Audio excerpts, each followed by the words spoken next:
Recibamos con un fuerte aplauso al doctor Miguel León Portilla,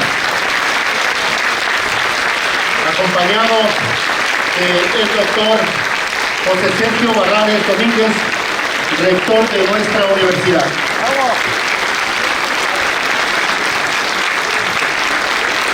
Un fuerte aplauso para nuestro homenajeado el día de hoy.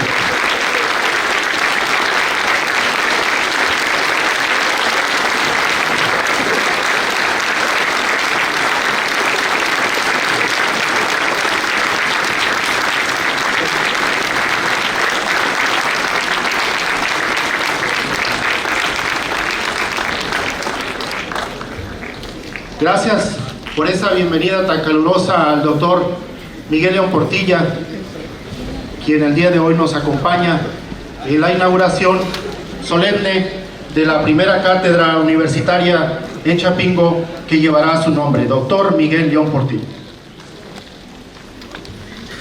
Insochit Inquicat, Kin On San Yolo, Nikaki Inquicat, Nipika Insochi, Maca in Cuetlauya. Ahora lo sabe mi corazón. Escucho un canto, contemplo una flor. Ojalá jamás se marchite. Señoras y señores, muy buenos días. En la Universidad Autónoma de Chapingo se llena de flor y canto. Demos nuevamente un aplauso al doctor Miguel León Portilla.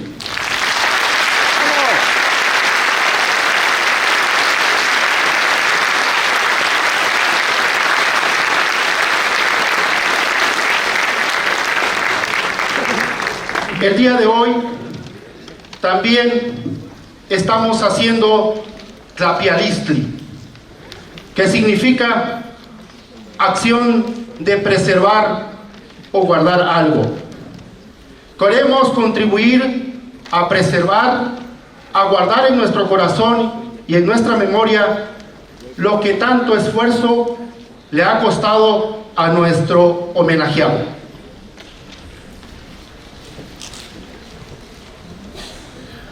A continuación, tengo el gusto de presentar a el honorable presidio.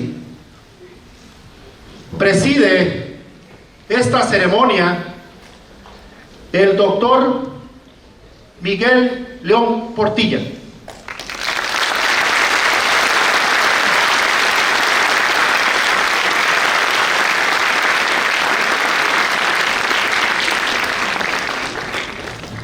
Con una actitud hospitalaria de nuestra Universidad Autónoma Chapingo, preside también esta ceremonia el doctor José Sergio Barrales Domínguez, rector de nuestra universidad.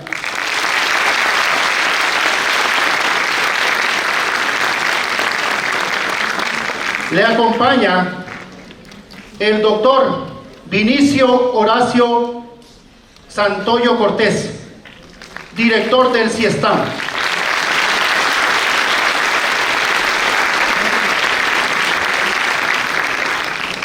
Y nos hace el favor de su presencia el licenciado Fausto Cerón Medina, secretario del Colegio Nacional.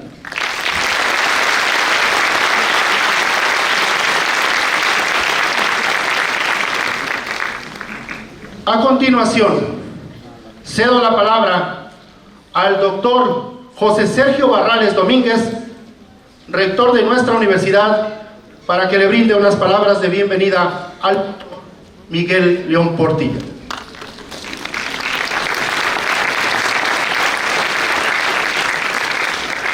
Buenos días a todos. Maestro, bienvenido a esta universidad. Debo agradecerle a los organizadores de la cátedra León Portilla la deferencia que tuvieron para permitirme darle la bienvenida.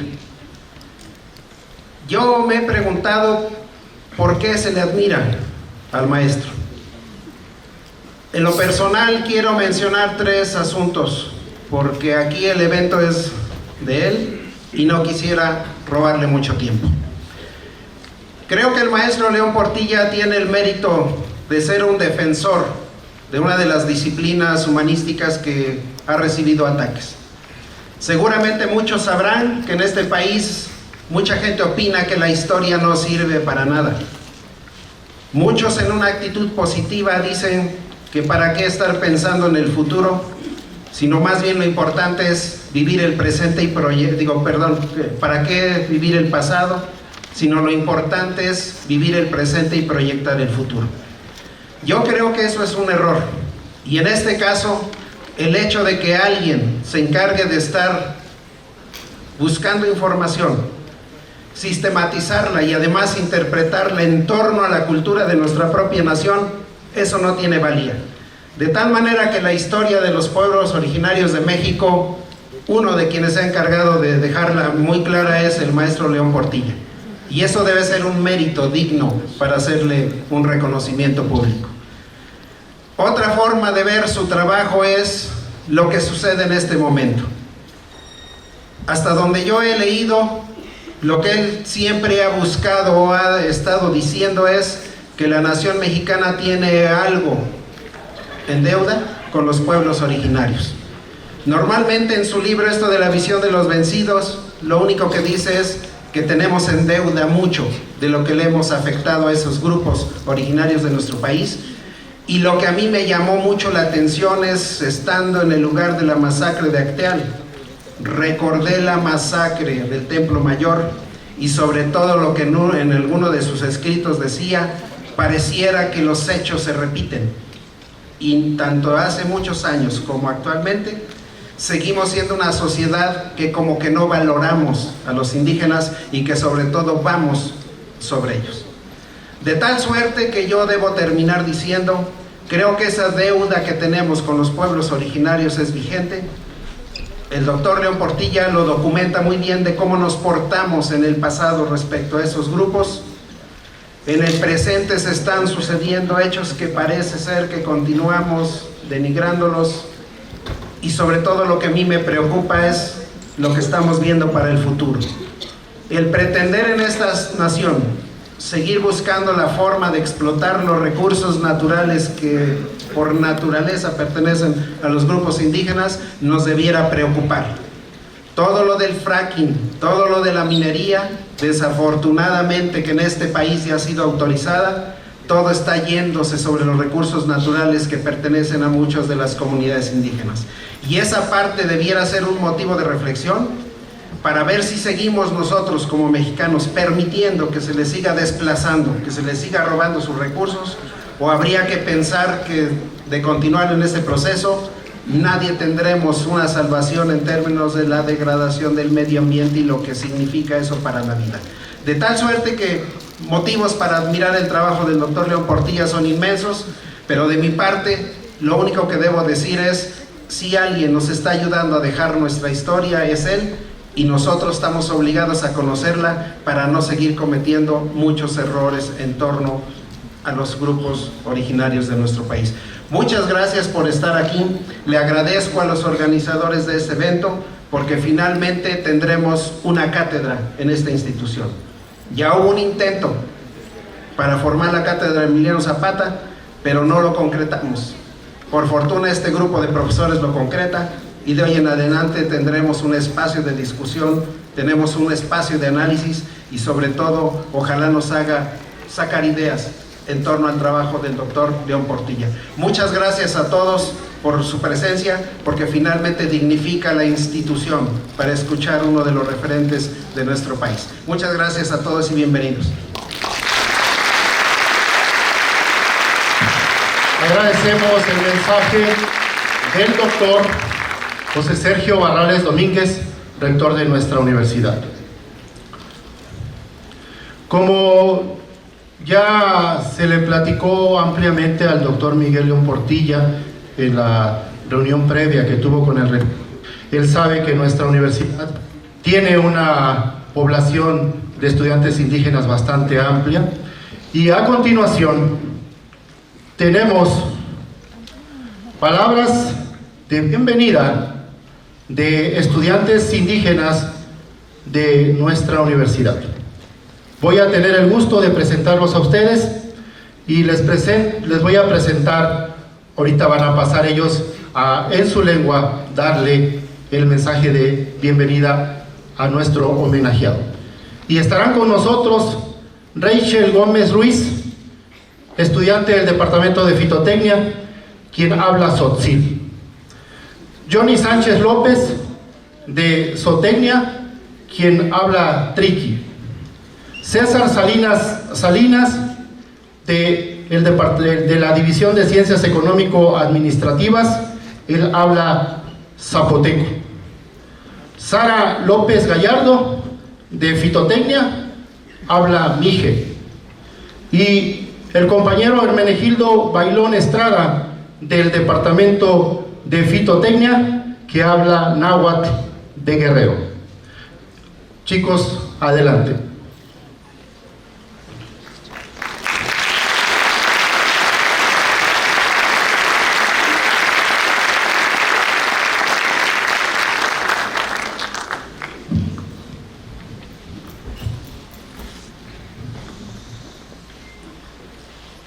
Güey de Mastiani, Miguel León Portilla. Cualtica nica y Pantlali, nica en Universidad Autónoma Chapingo. Güey yo lo canguchime, mi ex senecame, güey mi ex tlatolme.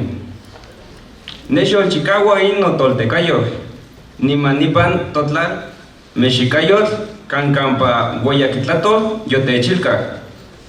Ni mantaama shitlami kishmate, yotli no güey, yo quitlali que, toda tepelwa, ni macampa que chiwa, ingüe itlali.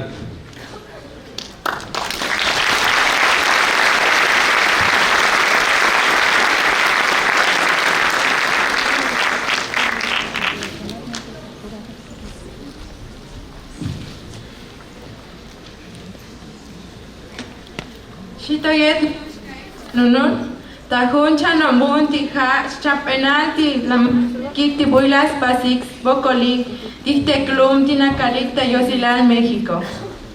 Yun tas ham tas kotol tibuchu tas tiskopogel tas tael tiyantik taleletik tiyans melolti takeletikus lehal. Shchiuk tiyohtikinel ti sventati vigilale.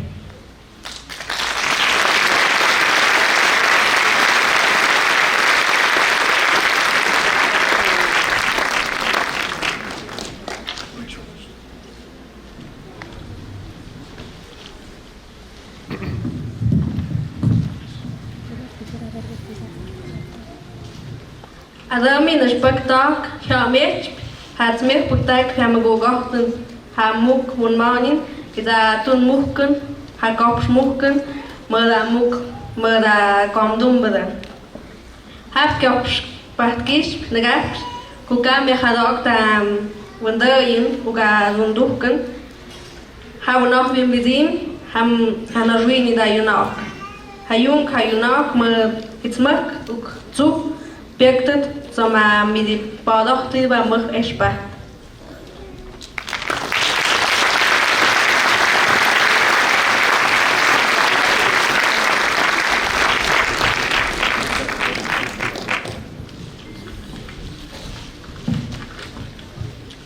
Nitaha lo siami yo truin go ninga i ruayo ni ruayo ga wi go sin ka che siama amine go che han ya so wene sigash korwane ni si gas kuna adbuine tadi darane kya win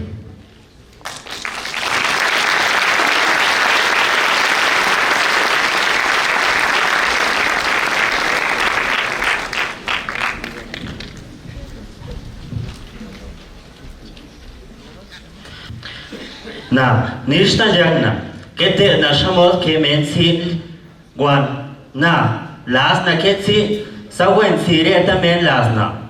Esquere, lo shamot ke mensi liyu. Loja, shamot ke men gubin men. Shamot gak wen, shamot li men sa tal men kolas men. Chapingo, lisno nara, shalaro, shalalasno, parta, rietego, skijo.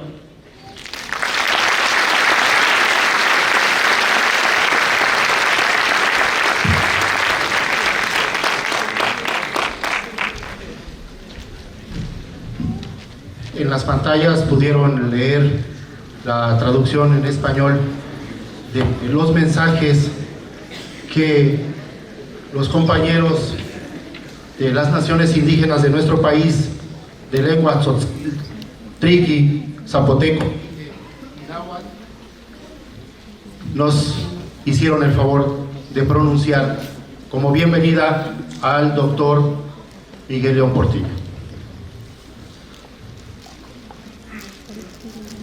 A continuación, cedo la palabra al doctor Vinicio Horacio Santoyo Cortés, director del Centro de Investigaciones Económicas, Sociales y Tecnológicas de la Agricultura y la Agroindustria Mundial, CIESTAM, quien nos dará una breve explicación sobre lo que es una cátedra universitaria. Adelante, doctor.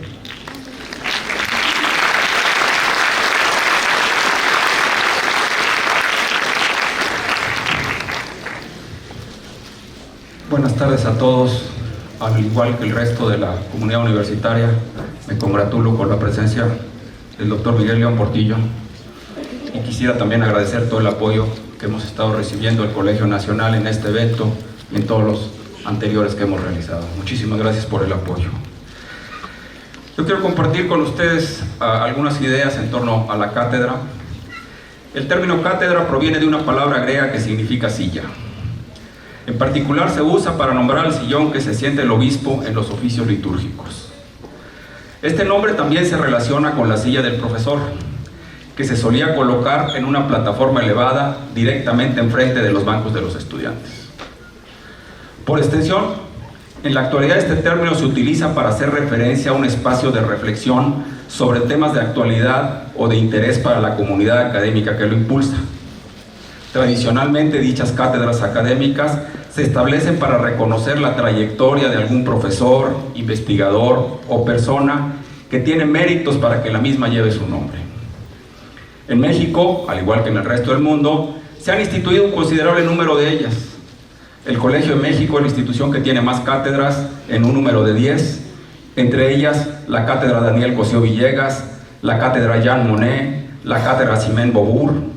La Universidad de Guadalajara cuenta con la Cátedra Latinoamericana Julio Cortázar, la UNAM la Cátedra Ingmar Bergman y el Instituto Tecnológico de Estudios Superiores de Monterrey la Cátedra Alfonso Reyes.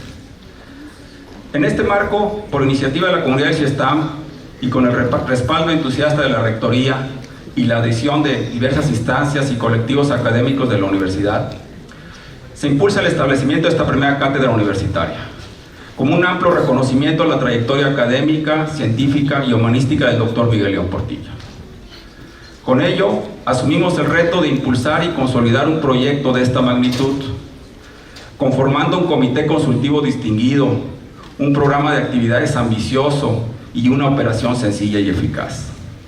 Igualmente, nos sentiremos muy satisfechos si otras instancias continúan esta orientación y promueven más cátedras universitarias con la calidad y excelencia obligadas a asociar el nombre de nuestra universidad con grandes personajes como el doctor Miguel León Portilla. Así sea. Muchas gracias.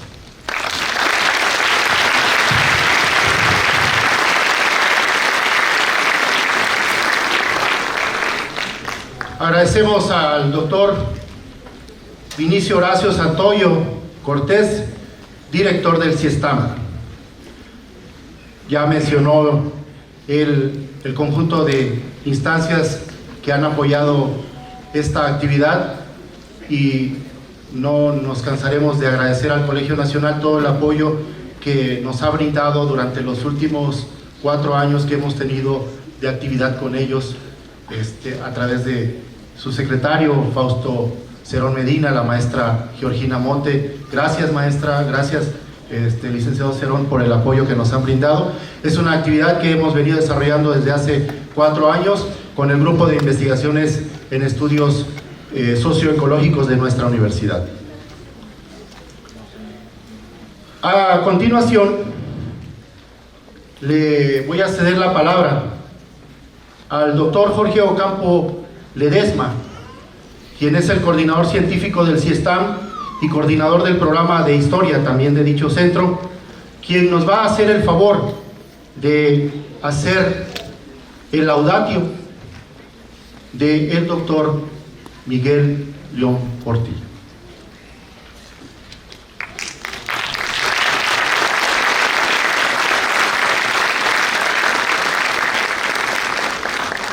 Es un honor para mí, apreciable presidium, compañeros, maestros, estudiantes, invitados. Es un honor dirigirles las palabras y explicarles por qué el doctor Miguel León Portilla tiene la distinción y el reconocimiento. La palabra Tlamantinemi es en una de nuestras lenguas ancestrales, el náhuatl, dice hombre sabio, el que nos orienta, el que nos conduce, el que nos hace mejores, el que permite que los pueblos y el cosmos se conduzcan con orden. Miguel León Portilla nació en la Ciudad de México el 22 de febrero. El 22 de febrero es el Día del Agrónomo también. El 22 de febrero de 1926, en esa agradable coincidencia.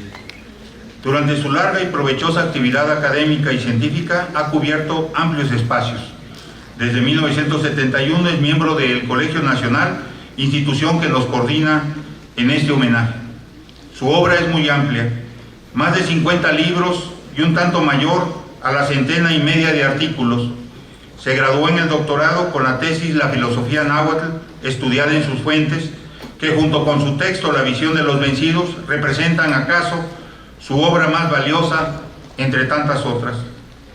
Heredero del padre Ángel María Garibay, gran nahuatlato, ha buscado, traducido, interpretado y publicado recopilaciones de obras en náhuatl. Su acción se ha conducido desde la filosofía, la historia, la etnología, la antropología, la literatura y la poesía. Son muchas áreas las que él toca, de los pueblos originarios de nuestro país. Por ello reconocemos nuestras raíces. Y en una universidad agrícola, con esa fuerte orientación hacia el campo, sabemos la importancia de las raíces. Se distingue como humanista, denominación que no requiere de títulos universitarios, pero que expresa una condición de atención a los pobladores de nuestro planeta, donde se destaca lo mejor de nuestra especie. Ha tenido muy amplios cargos académicos, nacionales y extranjeros, en los que destacan, creo yo, en primer lugar, ser profesor de la Facultad de Filosofía y Letras de la UNAM desde 1957, miembro de la Academia Mexicana de la Lengua desde 1962, de la Academia Mexicana de Historia desde 1969 y del Colegio Nacional desde 1971. Editor, investigador, ha ocupado direcciones de diferentes instituciones. Posee 17 doctorados, además del señalado, otorgados por causas de honor por 8 instituciones nacionales, la UNAM incluida, y 9 extranjeras de Latinoamérica, Estados Unidos y Europa. Se le han otorgado reconocimientos y condecoraciones en nuestro país y en el extranjero, del que solo mencionaremos la Medalla Belisario Domínguez, establecida por el Senado de la República en 1995. Inspirador de las universidades interculturales, ha impulsado siempre una defensa fuerte de las lenguas y de nuestras civilizaciones expresadas en las naciones indígenas. Como se aprecia, es una vasta obra y una larga y ejemplar trayectoria que nos lleva a considerar la enorme importancia y el estudio de nuestra patria original, Mesoamérica y más, para fomentar la identidad nacional desde las culturas originales. Entonces la historia no es pasado, sino presente. Por ello es que el doctor Miguel León Portilla es nuestro Tlamantinimi, nuestro sabio, nuestro guía, nuestro orientador.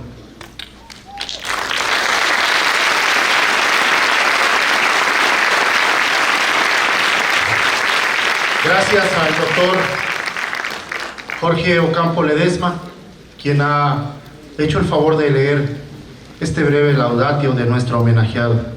Y bien, el momento central de nuestro evento del día de hoy, en el que inauguramos la Cátedra Universitaria Dr. Miguel León Portilla. Cedo entonces la palabra a nuestro maestro, al doctor Miguel León Portilla, para que nos brinde la disertación inaugural de este evento. Fuerte el aplauso para nuestro maestro.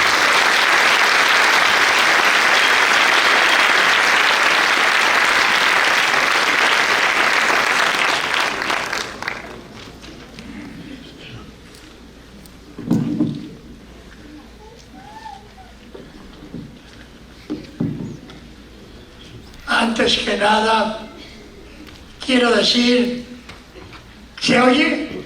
Sí.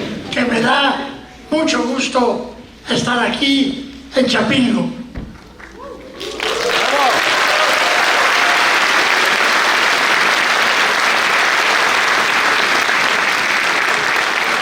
Veo en este público tan copioso, tan grande, la presencia de muchos indígenas.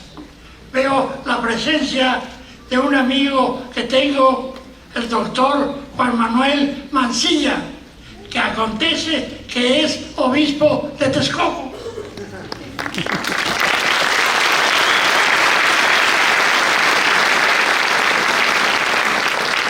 Con él tengo amistad, entre otras razones, por su interés lingüístico. Él estudió en Jerusalén hebreo, griego, arameo, y ha habido frailes que tomaron categorías de esas lenguas para enmarcar el estudio de lenguas indígenas. Tal es el caso de Fray Alonso de Molina, cuya obra mi esposa, que está aquí y que también es profesora desde hace muchos años en la UNESCO, ha publicado recientemente.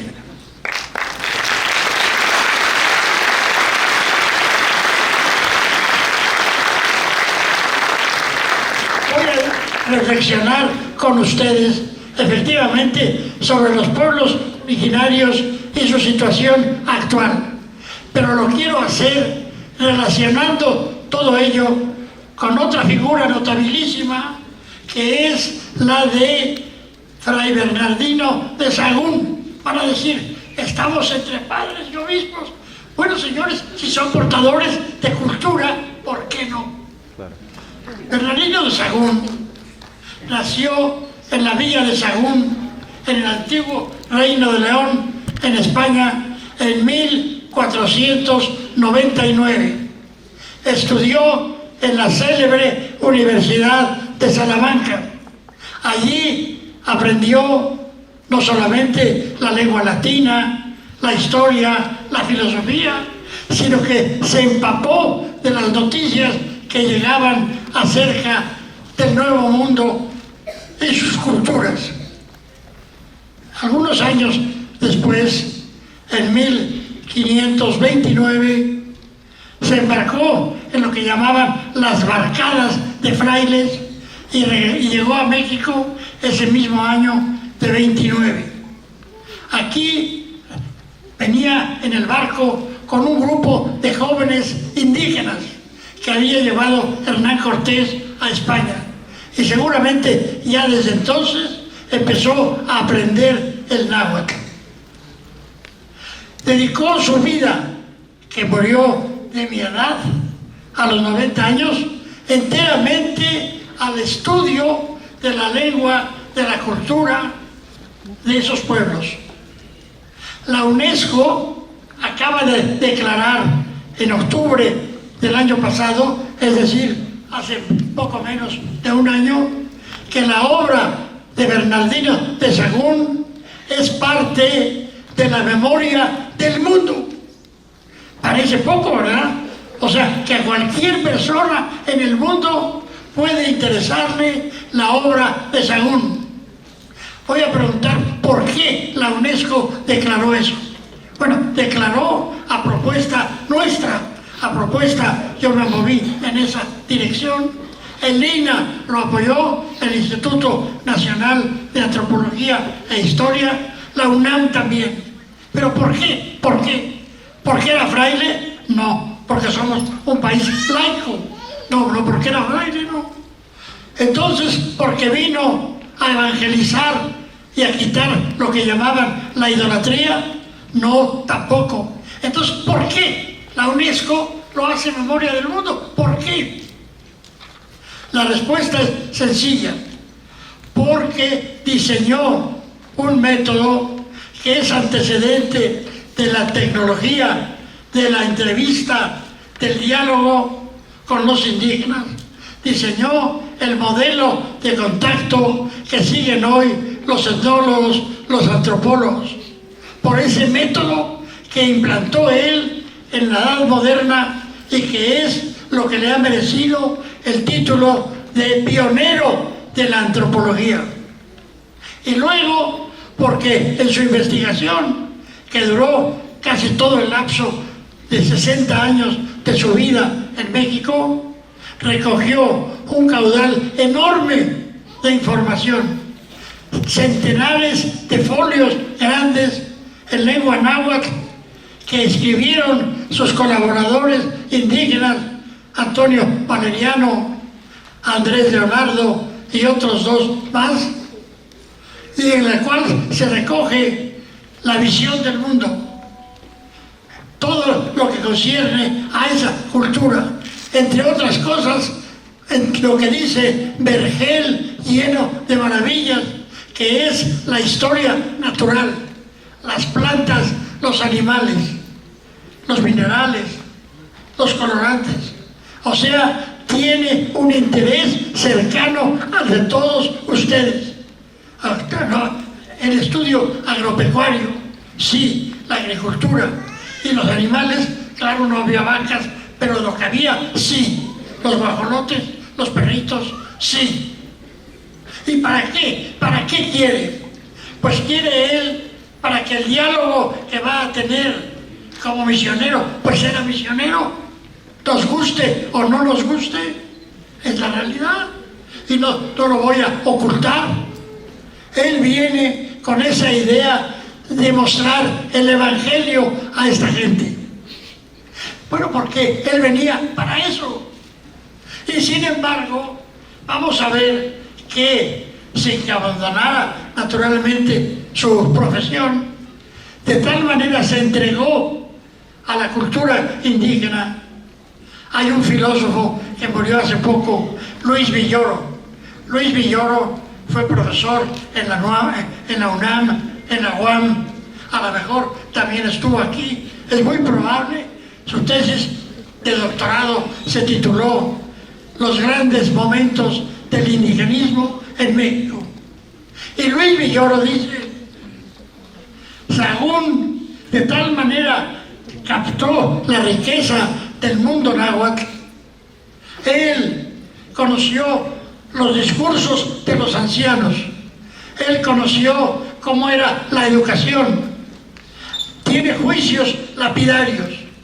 Miren lo que dijo, dice, a esta gente con la conquista no le quedó apariencia de lo que eran. El padre de las casas también hizo denuncias. Varios frailes hicieron grandes denuncias.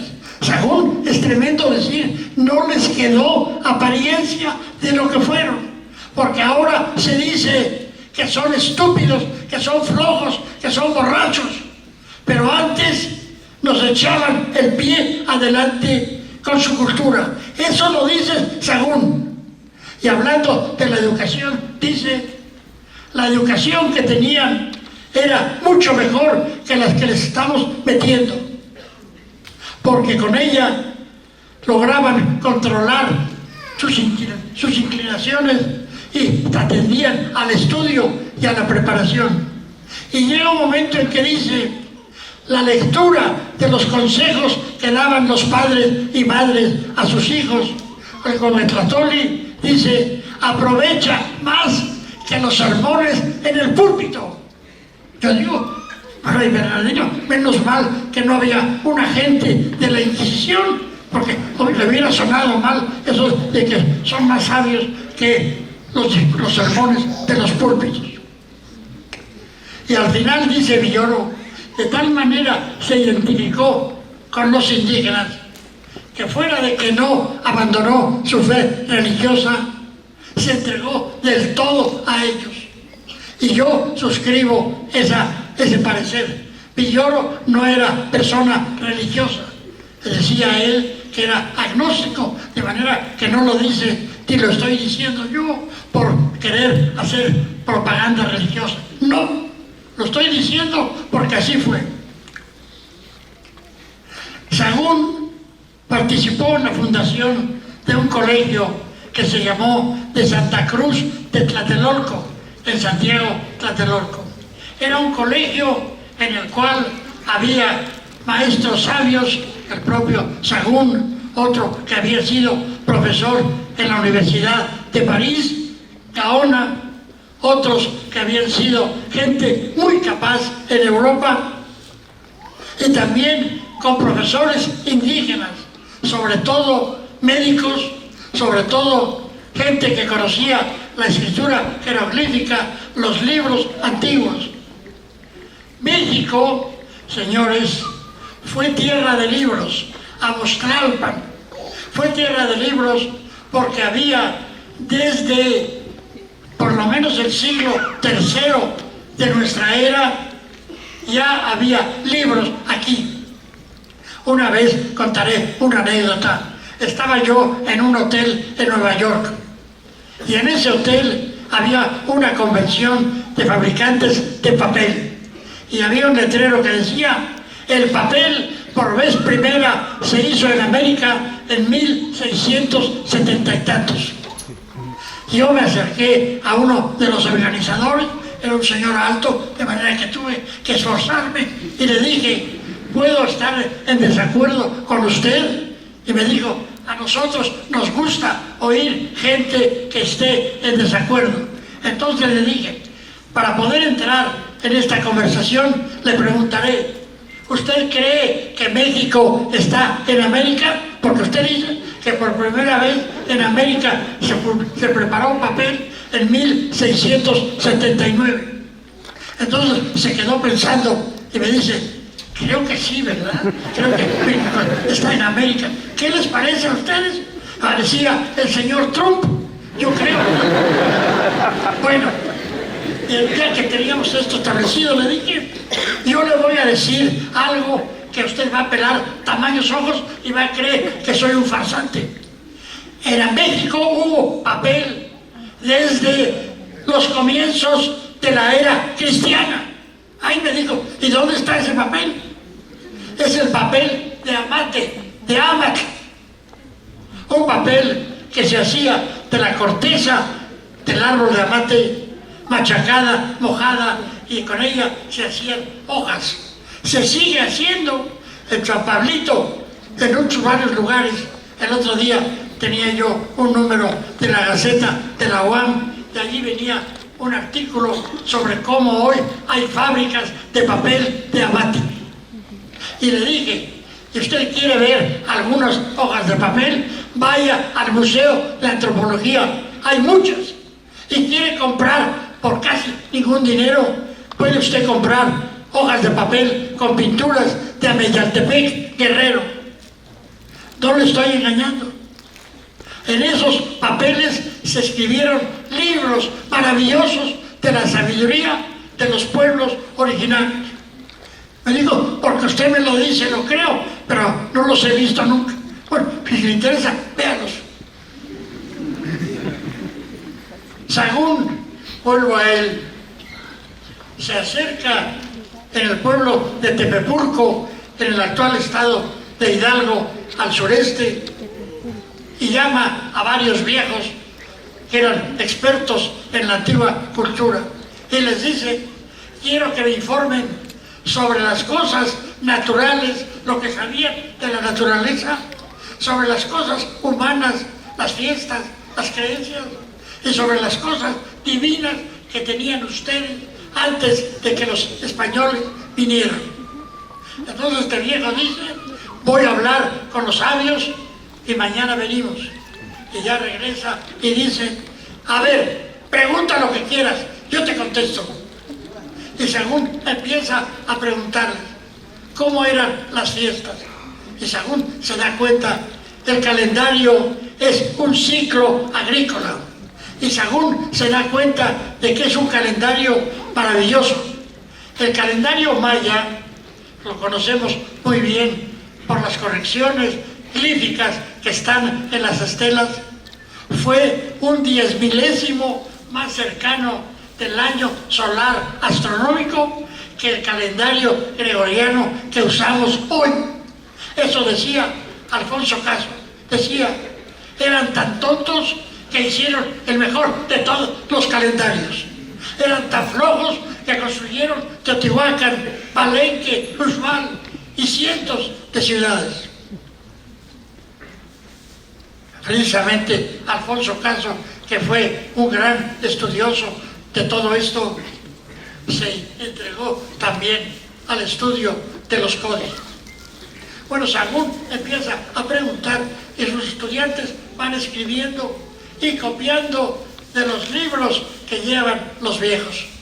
Y todo lo hace en náhuatl. Había un profesor en la Universidad de Columbia en Nueva York.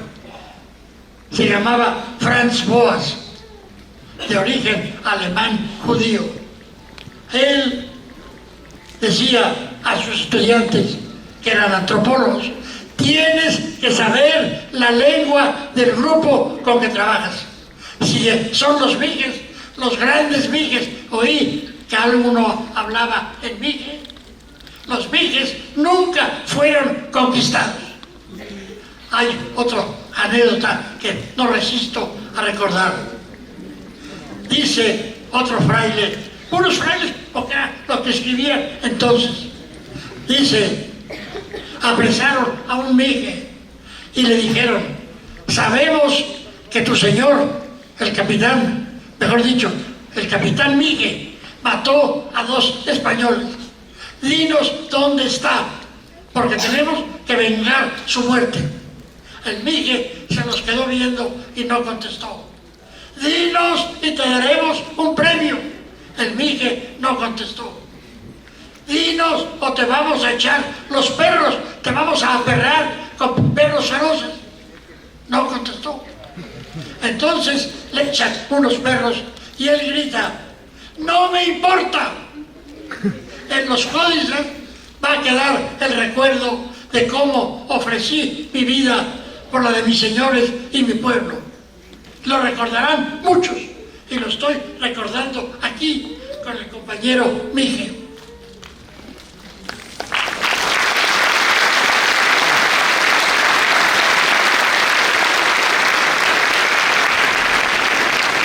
Se pasa 3 años en Tepepulco hablando con estos viejos, viendo los códices y saca muchos documentos que se conservan en 2 bibliotecas, en la biblioteca del Palacio Real en Madrid, España, y en la de la Real Academia de la Historia.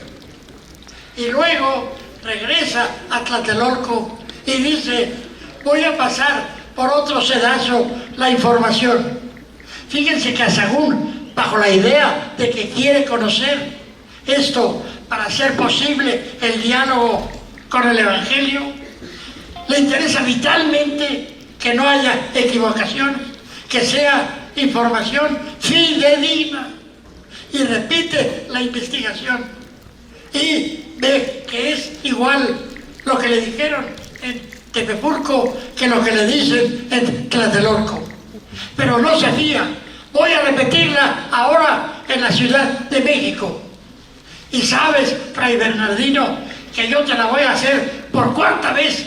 ¿Cómo que me la vas a hacer? Sí, señor, yo la voy a verificar, a checar, como dicen. ¿Cómo? Mira, yo estudié a un cronista que se llamó Gonzalo Fernández de Oviedo, que estando en Nicaragua investigó con los indios pipiles y caraos con un cuestionario parecido a lo que había hecho Sagún. Y recoge las creencias, recoge cómo era el calendario, y recoge cómo era la agricultura, cómo era el cuidado que tenían de la tierra, la educación, y encuentra que es admirable. Yo estudié esos textos y encuentro que son casi iguales a los del centro de México, a los que recogió Sagún y a los que nos dieron otros sabios nahuas. ¿Y por qué? Pues porque los que estaban allá en el istmo de Rivas, junto al lago de Nicaragua, eran gente que había emigrado por lo menos 8 siglos antes, desde el centro, desde Cholula, quizás desde Teotihuacán, hasta Centroamérica. Y entonces es pasmosa esa identidad. No, ni Sagún ni los sabios indígenas inventaron nada. Es la verdad. Tenemos hoy día una crítica muy seria, las estelas, la escritura maya, los códices, las tradiciones, y hay concordancia. Hay quien dice, pero eso de los sacrificios humanos es una calumnia. No, no es calumnia, no. Piensen que el cristianismo tiene como base un sacrificio humano. Jesús, sí, nos guste o no nos guste. Pero por otras razones, cada quien por la razón que sabe que le interesa. El caso es que el que hubiera sacrificios, el padre de las casas lo defiende y dice, es que esta gente tenía tal religiosidad que ofrecía lo más precioso que es la vida humana. Yo una vez dije eso en una conferencia en España y ya me querían pegar porque había dicho. Yo dije, Señor, que usted cuando va a ir a la iglesia y le dicen sangre de Cristo, cuerpo de Cristo, ¿lo cree o no lo cree? Y me dijo, bueno, pero es simbólico. Nada de simbólico. Pregunte usted a un sacerdote instruido y verá que el Concilio de Trento dice que así es. Nos guste o no nos guste. De manera que, sí señores, ellos creían que así conservaban la vida del sol. Bueno, pues Sagún, que ha recogido todo eso, lo va a presentar. Tuvo muchas dificultades, algunos colegas frailes lo acusaron de que estaba reviviendo las idolatrías. Le quitaron sus papeles, no se los querían dar. Al final los recuperó y consiguió hacer otra copia muy limpia que envió a Felipe II en 1500, que sería 70. Y esa copia pasó por una serie de circunstancias a poder de Felipe II, que se la regaló a uno de miembros de la familia de los Vincis, Leonardo da Vinci. Y entonces se conserva hoy día en la biblioteca Medicia Laurenciana. No era de los Médicis, el que se los regala. Nosotros lo hemos visto. Es el Códice Florentino, con la maravilla. Bueno, pues esta obra que ha sorprendido a los especialistas en el origen de la antropología, es la que la UNESCO declaró Memoria del Mundo, significando con ello que a cualquier ciudadano, habitante, mujer u hombre de este planeta debe de interesarle conocer cómo se rescata una cultura, cómo se establece un diálogo intercultural. Muchos de los males de la humanidad se deben a que hemos olvidado cómo establecer diálogos. El diálogo es el camino de los seres disquerracionales para no usar las armas, que es la forma más salvaje, más inhumana de acercamiento. según dice que la guerra es lo más inhumano que puede haber. Matar a otro por la razón que sea. ¿Por qué? Entonces, la UNESCO dice, acérquense a esta obra. Y puesto que en el anuncio que pusieron sobre esta charla se decía que iba yo a reflexionar sobre la situación moderna de los descendientes de los pueblos originarios, así lo haré. Los pueblos originarios ya conquistados quedan bajo la corona de España. La lengua en los 2 primeros siglos, o sea, el 16 y el 17, no fue atacada. ¿Por qué? Porque el gobierno de España era de la dinastía de los Austrias, de los Habsburgo, y ellos tenían súbditos que hablaban húngaro, que hablaban flamenco, que hablaban francés, que hablaban alemán, que hablaban español. Pero cuando vienen los Borbones, actualmente el rey de España es de la dinastía de los Borbones, los Borbones eran centralistas, y el centralismo se ha contagiado hasta hoy en México. Somos centralistas, y eso es muy malo, porque se ataca la diversidad. Ustedes que se dedican a las ciencias biológicas, a las ciencias naturales, saben que la biodiversidad es importantísima. El doctor Sarucán, ex rector de la UNAM, quien me dijo que hubiera querido venir, pero que tenía otra obligación, me dijo, nos ha dicho, dice, él tiene esa institución que se llama CONABIO, sobre la diversidad cultural.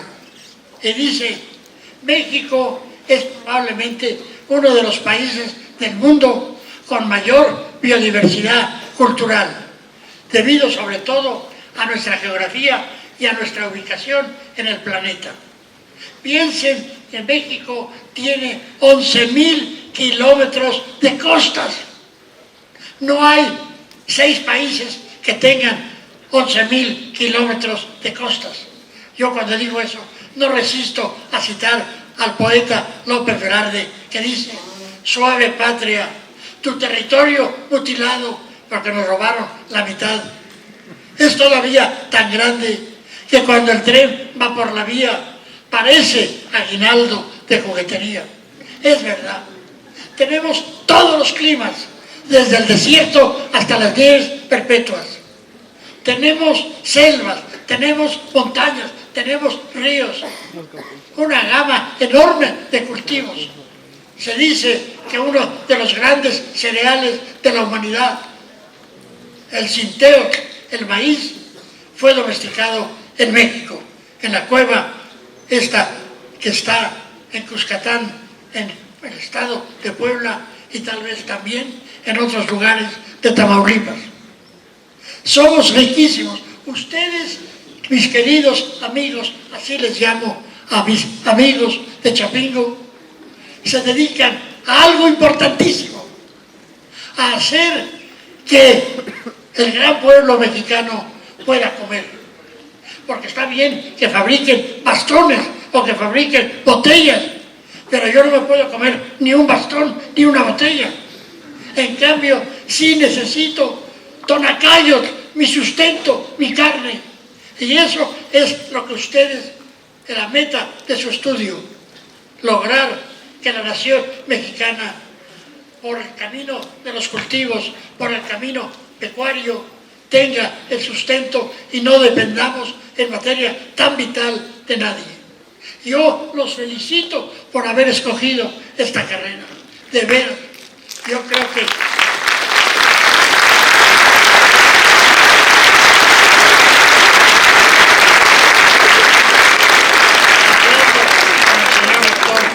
antes de estar aquí, me decía cómo ya tienen ramas y subsedes en otros lugares del país. Yo creo que el día que tengamos de veras cada vez más interés por los recursos agropecuarios y del mar. Ese día la población mexicana tendrá asegurada su dieta, porque es tristísimo que en México pueda haber hambre teniendo tantos recursos.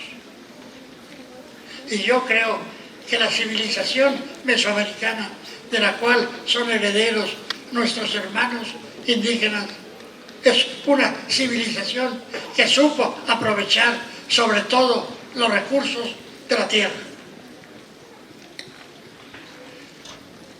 Sigo un poquito la historia de México. Cuando México alcanza su independencia, el liberalismo de aquella época se adueña del país y dicen: queremos ser como Estados Unidos. Nada más que Estados Unidos dijo: yo quiero ser tanto de ustedes que me los quiero zampar.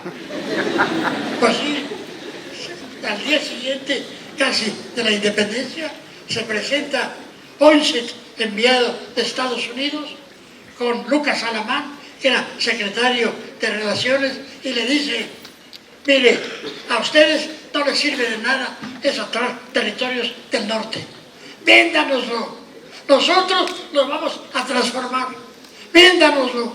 Y el otro le dice: nomás que no están en venta. Fíjese usted, qué casualidad, no están en venta. Ah, no están en venta, espérese usted un ratito y verá cómo sí van a estar en venta. Y viene esa guerra de conquista que hicieron contra México en 1847. Y nos roban la mitad del territorio. En ese siglo tuvimos dos guerras con Francia, la guerra de los pasteles, así llamada, porque un pastelero reclamaba que no le pagábamos los pasteles. Yo no me comí ningún pastel. Y luego la otra de intervención, cuando los franceses apoyaron el imperio de Maximiliano. Ese imperio no fue ni malo ni bueno, fue guiado por la ambición de Francia y por un pobre hombre, más bien, que no se enteró de dónde iba. Maximiliano de Habsburgo no tenía idea de dónde iba. Y entonces vino ¿a qué? Pues a morir aquí. México en el siglo XIX tuvo muchos momentos muy difíciles. Hubo ministros de Educación y Justicia, voy a decir el nombre de uno o de dos, porque la verdad es doloroso decirlos. Justo Sierra, que tiene muchos méritos, restauró la universidad. Él fue ministro de Educación y Justicia, y él en congresos de alfabetización dijo: yo quiero que se mueran las lenguas indígenas porque impiden la unidad de México. Si ustedes quieran, eran ideas equivocadas, pero fueron funestas. Cada lengua es un tesoro, cada lengua es como una atalaya que me permite ver la realidad de diversas maneras. La lengua, señores, es la patria. La lengua me permite pensar con claridad. La lengua me permite convivir con otros. Pero cuando dice, como no habla la lengua de México, pues las lenguas de México son las lenguas indígenas. El español vino tarde, más tarde, con la presencia española. Yo, en modo alguno, me opongo a que hablemos español. El que se oponga, que me lo diga, pero en náhuatl, para que pueda entonces valer su opinión. Mire, yo tengo a muchos alumnos indígenas y le decía yo al señor rector que para la feria yo voy a procurar que vengan algunos alumnos indígenas para convivir con los que están aquí. Bueno, pues esta gente que viene a mi seminario está convencida y tenemos reuniones nechicolistli, náhuatl-nechicolistli, reuniones de hablantes de náhuatl. Cada lengua es un tesoro enorme. Yo fui miembro de la Junta de Gobierno de la UNAM y cuando iba a haber un director de tal o cual facultad, y particularmente de filosofía, yo les decía, usted va a ser director de filosofía. Por favor, no sea eco de eco, nada más repetir. Si ahora está en boga el positivismo, soy positivista. Si ahora está en boga el kantismo, ahora soy kantino. Si ahora está en boga el marxismo, soy marxista. Si ahora está en boga el existencialismo, no. Seamos originales. ¿Pero cómo? Yo le dije, acércate a las lenguas indígenas. Todas las lenguas indígenas tienen una filosofía subyacente. Entonces verás, un ejemplo, cómo se dice educación en latín, en griego y en náhuatl.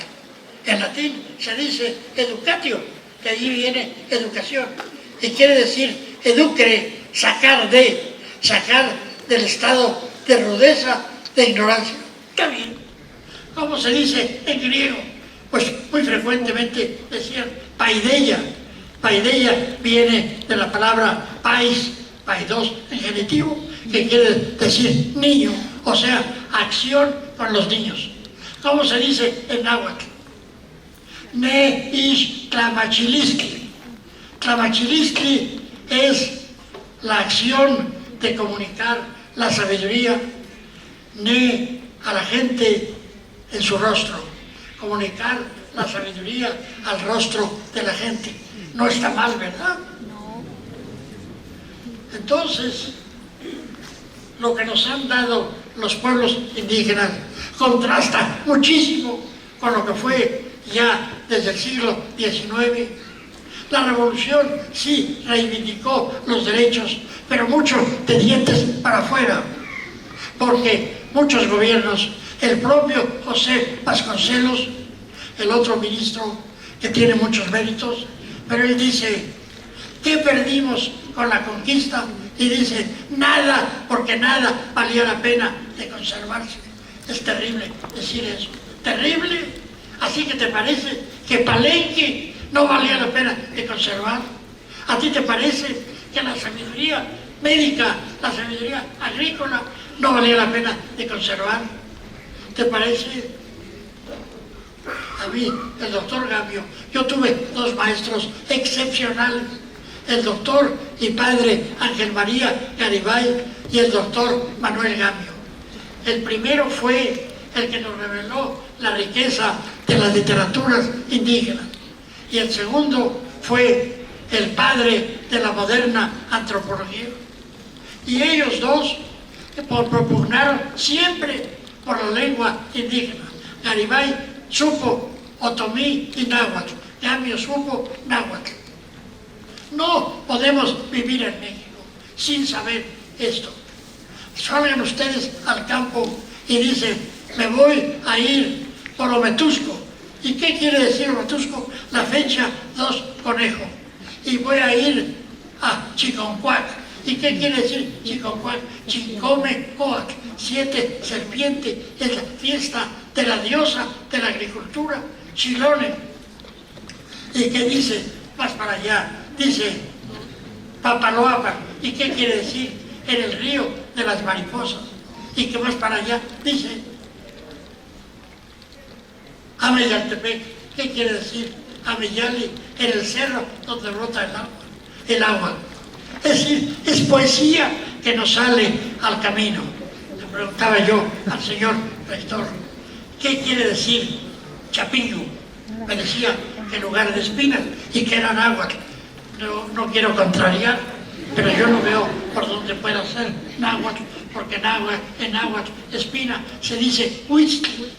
Por ejemplo, huitzitzili es el colibrí, quiere decir huitzitzili, la campanita que hace como una espina, tiene un piquito.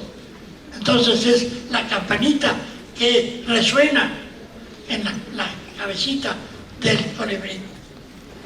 Pero ahora bien, después de que el movimiento revolucionario ha cumplido ya 100 años, ya están felices los indígenas. Yo saqué un libro hace poco que se llama Independencia reforma y revolución. ¿Y los indios qué? Los indios qué? ¿Han mejorado mucho? ¿Se han cumplido los acuerdos de San Andrés? No, no, no. ¿Ya tienen abundancia de comida? No. Hay algunos que padecen hambre. ¿Tienen ya un estatus parecido al menos al de la media de los mexicanos? No. ¿Por qué? ¿Por qué? Porque no les quedó apariencia de lo que fueron. Porque la gente todavía muchas veces los desprecia. Dice, son unos flojos, son unos inútiles. Ya las casas, y Sagún decía, así los tienen por flojos, por tontos. Cuando en realidad echan el pie delante a la gente que ha venido de fuera. Yo creo, yo he participado en la fundación de la Casa de Escritores en Lenguas Indígenas. Un magistrado de la Suprema Corte y miembro del Colegio Nacional, Juan Ramón Cosío, ha apoyado también esto y ya van a tener su casa cerca de la Alameda Central de México. Allí se publican obras en Mije, en Trique, en Zapoteco, en Guave, en Náhuatl, en Mayo, en Purépecha, etc. Es la voz de la gente que ha resistido y que cree que manteniendo su lengua, mantiene su alma, su espíritu. Otro indígena, alumno mío, Natalio Hernández, de la zona veracruzana o azteca, dice, cuando fue invitado por la Academia de la Lengua a un congreso, la Academia Española, y dijo, los indígenas tenemos dos lenguas, mi lengua náhuatl, mi lengua trique, mi lengua mije, mi lengua zapoteca, mi nizá, y también tenemos el español que ya es hoy nuestro. ¿Por qué es nuestro? Porque lo necesitamos. Si yo vivo en Oaxaca y soy un indio trique y quiero hablar con un zapoteco, el zapoteco y el trique no se entienden entre sí. Entonces acuden al español como antiguamente acudían al náhuatl.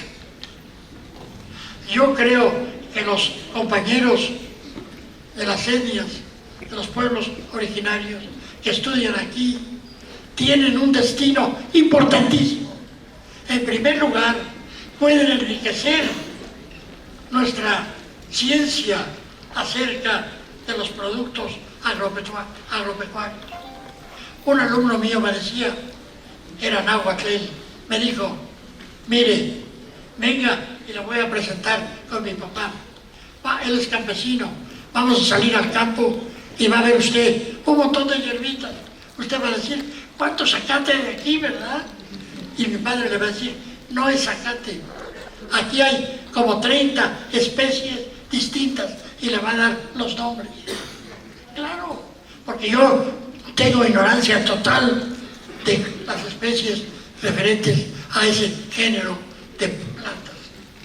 Entonces, ustedes pueden contribuir con su saber tradicional. Miren, México desde el siglo XVI ha tenido estudiosos de la botánica, de la zoología. El primero fue Bernardino de Sagún. En su magna obra dedica un libro, el más extenso, a la botánica, a las plantas y a los animales. Es un libro que les recomiendo. La historia general de las cosas de Nueva España, dentro de ella el libro 11, que es Jardín y Vergel de la lengua mexicana, para nombrar la maravilla de las plantas y los animales. Y luego, en 1570, apareció aquí un protomédico. Era un título muy importante en España. Ese protomédico se llamaba Francisco Hernández. Y ese protomédico dedicó por lo menos 6 años a recorrer la región central de México hasta Oaxaca, Michoacán, y recoge una descripción pormenorizada de las plantas con sus dibujos y de los animales con sus dibujos. La UNAM hará ya buen número de años, en 1956, organizó un equipo en el cual tuve el privilegio de participar. Yo fui joven, como ustedes, aunque no lo crean. Y este equipo, después de varios años, publicó las obras de Hernández, la historia de las plantas de la Nueva España. Y otro sabio indígena, Martín de la Cruz, publicó el Códice Badiano con las plantas medicinales. Tenemos una gran tradición. Yo veo a Chapingo como un centro importantísimo de cultura. Es un privilegio estar aquí, de veras, de veras. Miren, yo voy a decir, hay 3 universidades que me han honrado creando una cátedra con mi nombre. Una es la UNAM, otra es la Universidad de Amberes. Y van a decir, ¿y qué andaba usted haciendo por Amberes? Bueno, me tocó inaugurar allí un centro de estudios mexicanos. Pero ahora tengo una tercera cátedra en Chapingo. Y digo que las 3 me parecen entrañables. La primera, la UNAM, pues porque es mi alma mater. La de Amberes, porque en Bélgica, en Europa, donde está la sede de muchas de las instituciones de la Unión Europea, se irradia la cultura mexicana desde ahí. Y la tercera, por las razones que he dicho. Chapingo es una gran institución. Contribuyan ustedes a que crezca, a que haya cada vez más gente preparada, por el bien de México. Y yo creo que todos los que estamos aquí, por encima de todo, buscamos el bien de México. Muchas gracias, señor rector.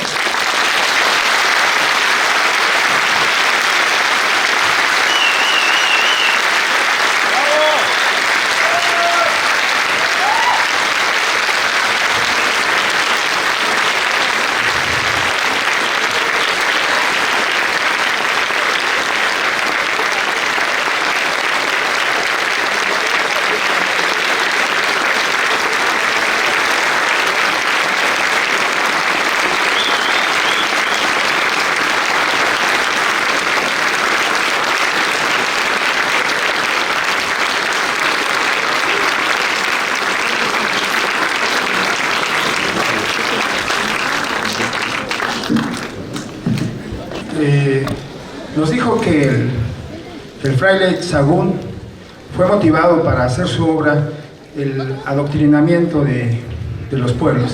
Yo le pregunto a usted, maestro, ¿a usted qué lo motivó para hacer su obra? Que nos diga algo, ¿qué lo estuvo motivando durante toda su vida, que nos sirva a nosotros de inspiración? Bueno, a mí me motivó que tuve la fortuna de que en mi ambiente familiar, por una serie de circunstancias, fue propicio para establecer contacto con el mundo indígena. El doctor Gamio, además de que fue mi guía y trabajé con él, era pariente mío, estaba casado con una hermana de mi padre.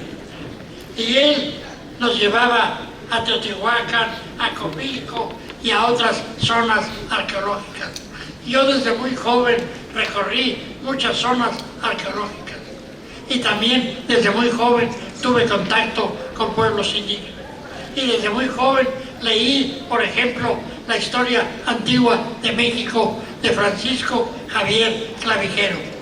Eso me motivó.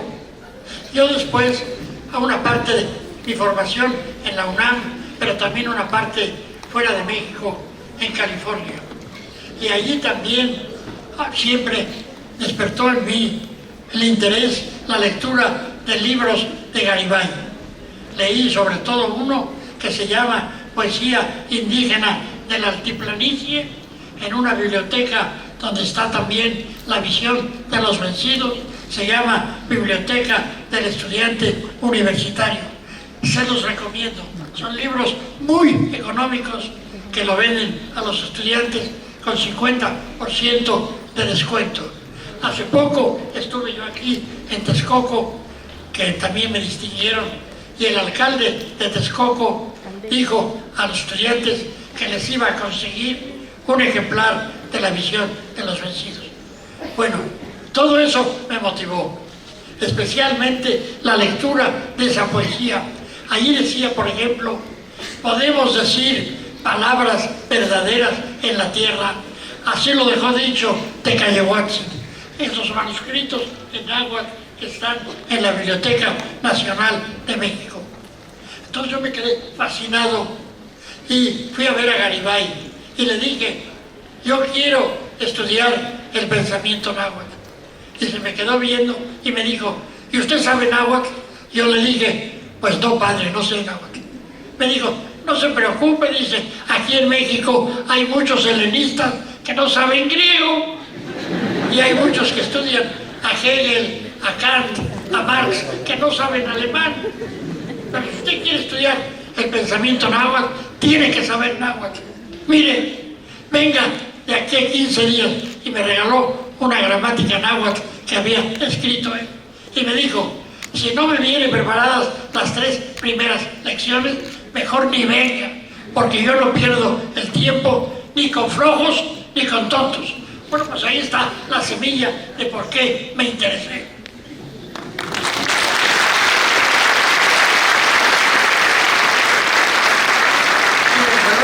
No me arrepiento. Si tuviera 5 vidas más, volvería a trabajar el mundo indígena.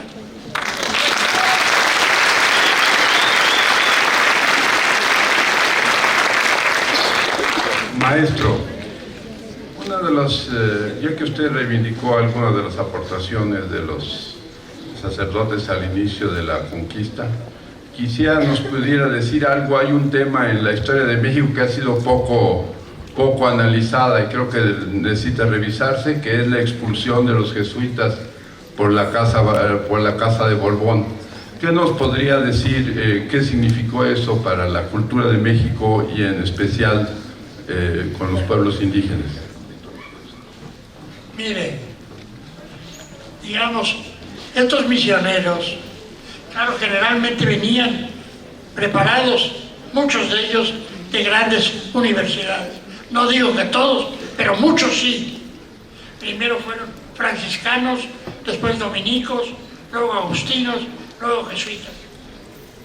Por ejemplo, en Baja California hubo jesuitas alemanes, italianos, checos, españoles, mexicanos. Venían de todo el mundo. Aquí en México, figúrense ustedes, en Michoacán hubo uno que era de origen de Dinamarca, noble.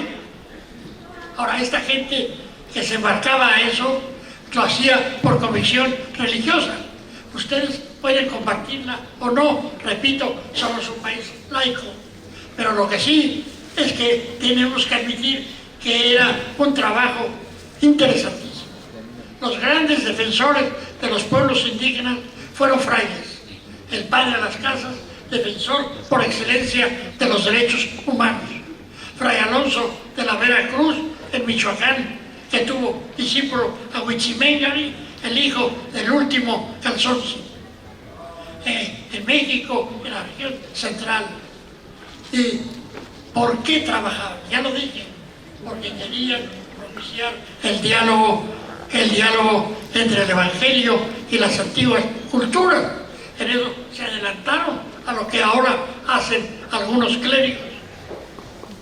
A mi parecer, no debemos nosotros cerrarnos los ojos. Miren, en México ha habido otra institución, el Instituto Lingüístico de Verano. Son ellos protestantes, traductores de la Biblia, de la sociedad Wycliffe.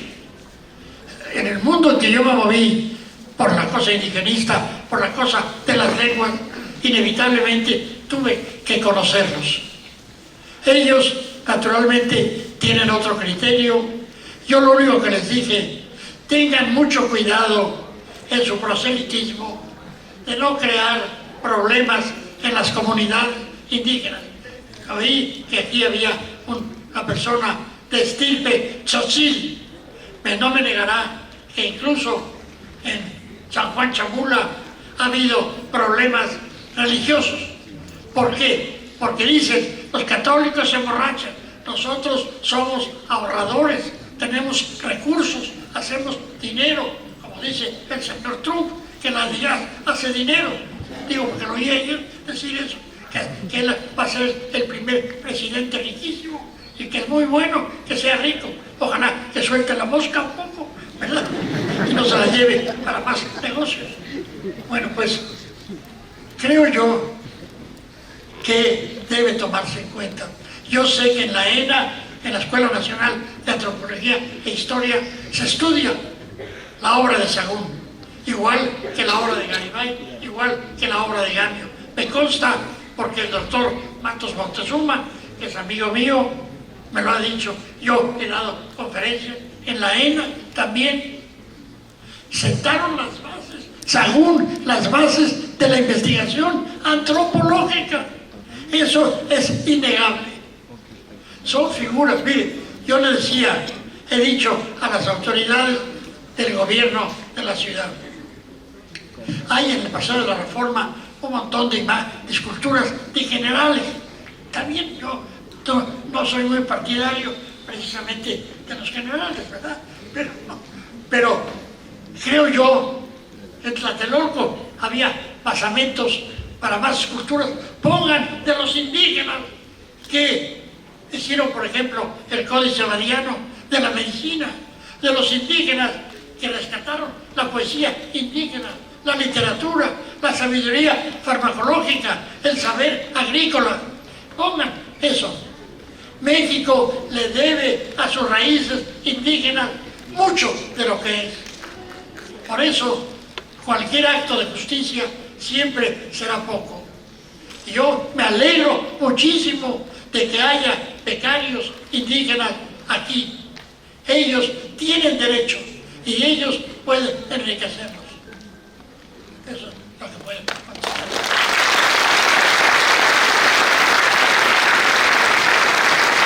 Una última pregunta. Maestro Leo Portilla, me presento, yo soy de origen mazateco, de Cuautla de Jiménez, Oaxaca. Estudié en esta universidad. Aquí me gradué de ingeniero agrónomo especialista en fitotecnia y estoy trabajando aquí en la misma universidad desde hace 35 años como profesor de agronomía. Mi pregunta, más que pregunta, es lo siguiente. En esta universidad somos muchos los de origen indígena y desde luego aquí también pues existen de origen mestizo. ¿Qué es lo que está ocurriendo en este país? Estamos perdiendo la identidad. Tanto los mestizos que luego negamos que venimos de grupos indígenas y los que están llegando son de origen indígena y varios de ellos no se presentan como de origen indígena. ¿Pero a qué se debe? Se debe a la discriminación que se ha hecho desde la llegada de los españoles a México. Usted ha dicho que somos centralistas y en ese centralismo se le ha dado tanta prioridad al español. Al español es el número uno en lengua y luego las demás lenguas nativas que no son dialectos, que eso lo sabemos, se les ha marginado. Y en ese proceso de marginación y de discriminación por parte, bueno, de una manera histórica, pues nos negamos a identificarnos, estamos perdiendo la identidad, los que somos de grupos nativos de México. Lo que quiero en este caso es lo siguiente, que nos lance usted un mensaje para no seguir perdiendo nuestra identidad, maestro. Gracias. Muy En primer lugar, los saludaré en mixteco. Dari, dari. Efectivamente, lo que dice usted es verdad. Pero lo era ya a veces desde el siglo XVI. Hay un cronista que nació en Amecameca, Chimalpain, Cuautleguanitzin, y él dice esto: hay entre nosotros algunos mestizos que dicen que no son mestizos, sino que son españoles. Y dice: ¿para qué son tan tontos? ¿Que no venimos todos de nuestro padrecito Adán y de nuestra madrecita Eva? Dice: yo me enorgullezco de ser indígena. Yo digo lo siguiente: México no existiría sin los pueblos indígenas, porque son la raíz cultural, lingüística más honda. Eso es una verdad de a puño. Parte de mi mensaje sería eso. Reflexiona y date cuenta de que sin los pueblos indígenas no habría México. Y al decir no habría México, no habría mucho de lo que es México. Las plantas que domesticaron ellos, los animales que domesticaron ellos, nuestra sensibilidad de todos los mexicanos, en nuestra manera de ser, lo que comemos, los remedios que tenemos en la farmacología popular, el arte, el sentido del arte. Mi esposa, que está aquí, publicó un diccionario de un español del siglo XVII que captó muy bien cómo era el ser indígena. Ese señor dice: si tú llegas a una casa y le dices: quiero que me venga el muchacho de aquí mañana a las 7 y si no viene lo voy a castigar, te aseguro que no va. Tiene que decirle: está Juan. Entonces dice la señora: salió fuera pero va a regresar. ¿Cómo a qué hora vendrá? Bueno, si no llega hoy, le dice usted mañana, y si no puede mañana, a ver que me vea lo más pronto que pueda. Mire, no necesito un poquito, un trabajito por ahí, hablarle como ser humano. A mí una vez, yo di clases en un lugar norteamericano y un estudiante antiguo que yo no había visto en varios años, un día se me presentó en mi cubículo de la UNAM y sin decirme: ¿cómo está usted? ¿Cómo está su señora? ¿Tiene hijos? ¿Qué? De repente me dijo: mire, yo vengo aquí porque quiero que se publique tal libro y lo va a pagar la comunidad sefardí de Florida, pero tiene que publicarse en 3 meses y si no se publica en 3 meses vamos a poner una multa a la universidad. Pues yo oí que le iban a poner una multa a la universidad, no podía creer que estaba yo oyendo eso. Le dije: a ver, otra vez, repita, que si no cumple la universidad le ponen multa. Mire, yo tengo aquí un montón de años, pero nunca he oído que a la universidad se le ponga multa, y menos a esta. De manera que le dije: siento decirle que no me interesa, ni nos interesa nada su libro. Por ahí está la puerta, compañero. Es otra manera. Nuestra sensibilidad es en gran parte indígena. Y la cultura mexicana con raíces indígenas no solamente se mantiene donde hay indígenas, sino que irradia al suroeste de Estados Unidos, a Chicago, a Nueva York. Ahora, la cultura indígena no es un cadáver, es una cultura viva y asimila figuras que son íconos. Por ejemplo, ustedes vayan a la casa de unos de origen mexicano en, vamos a decir, Chicago. Van a entrar: pase usted, siéntese. Ah, ¿qué quiere que le traiga? ¿Una copita? ¿Una copita? ¿De qué? Pues de mezcalito. A ver, y luego ahí, y aquí tienen ustedes a Zapata. Sí, claro, Zapata es un héroe, ¿verdad? Y luego de repente, y la Virgen de Guadalupe, sí, también, cómo no. Porque son lo que ha asimilado culturalmente. No está muerta, entraron los zapatistas contra la revolución a la Ciudad de México con un estandarte de la Virgen de Guadalupe. ¿Por qué? Porque era un ícono. Sí, por eso a los gobiernos emanados de la revolución le hicieron una gran avenida para la Villa de Guadalupe. Por eso le hicieron la Plaza Mariana, porque se convencen que es un ser que importa mucho. Ignacio Manuel Altamirano, indígena de Tixla, Guerrero, un muchacho que fue muy capaz, que fue luego diplomático, que escribió, un gran autor, tiene un escrito que se llama Fiesta de Guadalupe, y dice: si algún día en México se olvidan de la Virgen de Guadalupe, ese día ya no existirá México. Eso dijo un liberal agnóstico. Entonces, creo yo que mi mensaje es este, para los indígenas y los no indígenas. México tiene una enorme diversidad cultural y lingüística. Es la raíz última de su identidad. Y esto, como lo dice el artículo 2 de la Constitución Federal de México, es el cimiento y la raíz del ser de México. Tardamos en reconocerlo, pero ya lo reconocimos. Son los pueblos indígenas y su cultura la raíz de la nacionalidad mexicana.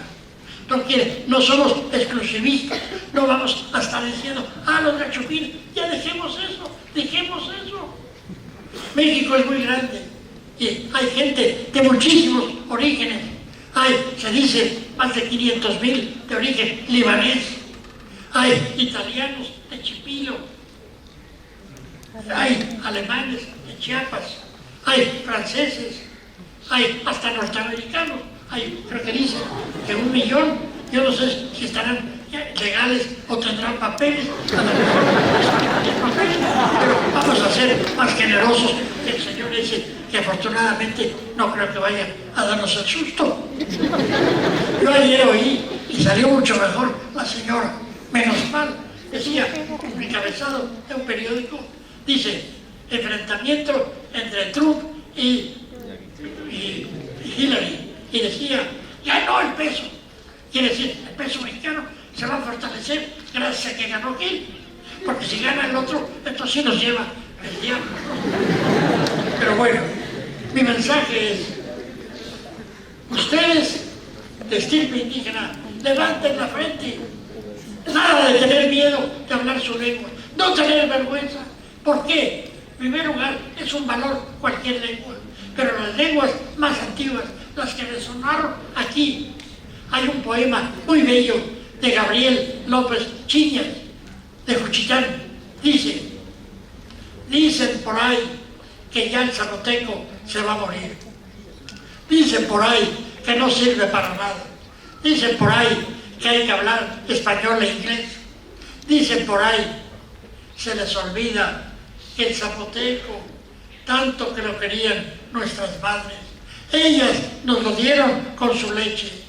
¡Ay, zapoteco, zapoteco! Yo sé que te vas a morir, pero sé que te vas a morir cuando se muera el sol.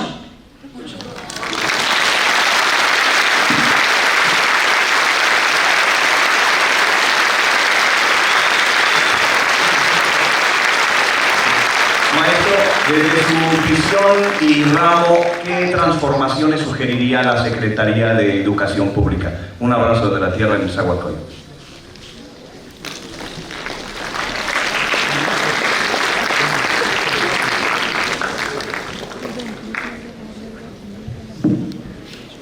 Empieza a existir en los últimos años algo ya en serio. Por ejemplo, el INALI, Instituto Nacional de Lenguas Indígenas, su director, que ya va a salir, por cierto, es doctor en lingüística, él es celtal de Chiapas. Yo diría que la Secretaría de Educación, cuando imparte educación bilingüe sea realmente bilingüe, porque no es bilingüe si le enseña al otro a poder leer en lengua indígena para luego olvidarla. Que la Secretaría de Educación garantice que siempre que haya una escuela en un medio indígena, los maestros en gran proporción sean hablantes de esa lengua, porque si ponen en Yucatán a un náhuatl y en Michoacán a un maya, pues es inútil totalmente. Entonces, que haya educación bilingüe. Segundo, que se sensibilice a los no indígenas a admirar la riqueza de la cultura y de las lenguas indígenas. Tercero, que efectivamente en cualquier proceso, bien sea jurídico, cultural, se use la lengua indígena siempre, porque tiene derecho constitucional de que, si por ejemplo un día nos acusan de que se robaron una manzana en un supermercado, ha habido casos, por robarse una manzana lo van a meter preso, que pueda ser juzgado en lengua indígena. Y tercero, que en los libros de texto gratuitos se conceda atención a las lenguas indígenas, a la cultura indígena, porque todos los mexicanos debemos saber acerca de ello. Hay países como Canadá, como Estados Unidos, mayoritariamente son trasplantes europeos, trasplantes que hicieron muchísimo daño a los indígenas. Nada más piensen ustedes cuando los colonos norteamericanos, ingleses, iban pateando a los indígenas para apoderarse de sus tierras. Mataron a muchísimos. El presidente primero de Estados Unidos, George Washington, lo que voy a decir puede molestar a algún norteamericano, pero es la pura verdad. Dice, los indígenas son como los lobos, la única manera de tratarlos es matándolos. Eso escribió el primer presidente de Estados Unidos. Aquí ningún presidente, aunque lo creyera, se atrevería a decir tal cosa. En México nació con el mestizaje. Yo digo que todos somos mestizos. Los mismos indígenas son ya mestizos. Por ejemplo, tienen como héroe a Zapata, a la Virgen de Guadalupe. Eso ya es mestizo también, un mestizaje al revés. Que sientan orgullo que la Secretaría de Educación, a través de las enseñanzas, inculque a indígenas y no indígenas que hay motivos para estar orgullosos de ser descendientes de esos pueblos. Un etnólogo francés, Jacques Sustel, escribió: las culturas indígenas de México son una de las pocas creaciones de las cuales la humanidad puede sentirse orgullosa de haberlas creado. Esa es mi respuesta. Gracias.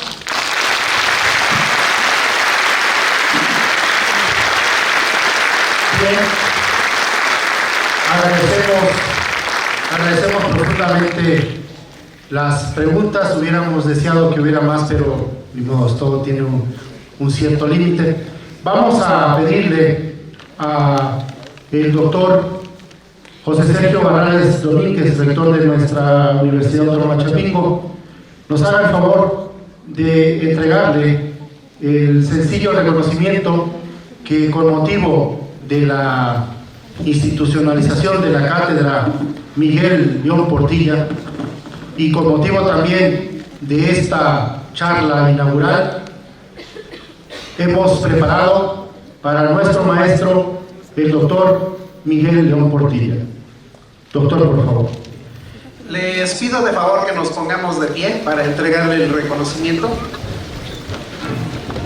Bien, a nombre de la comunidad del CIESTAM, de esta universidad, a nombre de la comunidad universitaria, le entrego este reconocimiento en agradecimiento porque gracias a su presencia se consolida la creación de la cátedra con su nombre y desde luego pues por la experiencia que nos ha demostrado ahora que tiene en torno a la cultura indígena. Muchas gracias y ojalá no sea la última vez que nos veamos por acá.